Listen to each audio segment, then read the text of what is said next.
2 États.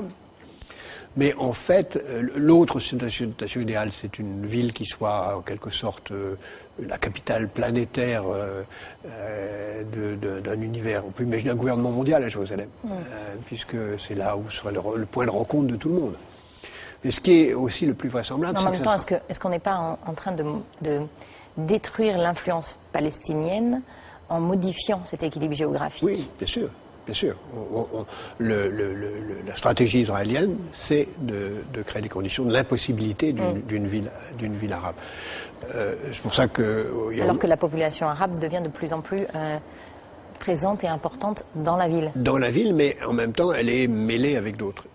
Et puis, il y a aussi la solution qui consiste la plus vraisemblable à ne rien faire. On le voit dans les dernières négociations qui ont commencé récemment entre les administrations israéliennes, américaines, palestiniennes, avec l'idée de on va tout régler dans le conflit du Moyen-Orient, sauf 2 questions, celle des réfugiés et celle de Jérusalem. C'est-à-dire que Jérusalem ne sera pas la première question réglée, mais la dernière. C'est pour ça que d'ailleurs, dans la tradition juive, on dit beaucoup que la paix à Jérusalem est la condition de la venue du Messie. Le Messie arrivera par une certaine porte de la vieille ville et il arrivera soit pour faire la paix, soit quand la paix soit faite. Donc, véritablement, il y a une dimension en quelque sorte utopiste, messianique ou utopiste, de Jérusalem comme lieu de la paix. En fait, les espoirs de paix dans cette région sont liés à ce qui se passera à Jérusalem même? On a souvent dit, par exemple, que le Liban serait le 2e pays après l'Égypte à faire la paix.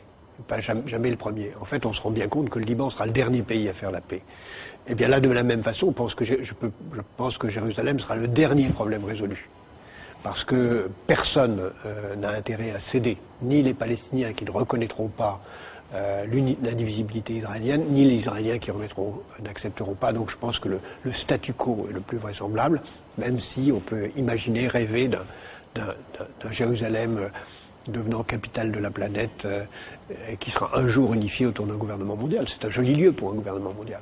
Merci Jacques Attali, à la semaine prochaine pour une autre conversation d'avenir au Palais de Tokyo.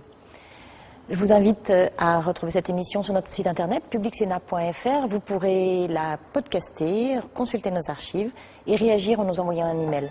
Merci, à la semaine prochaine.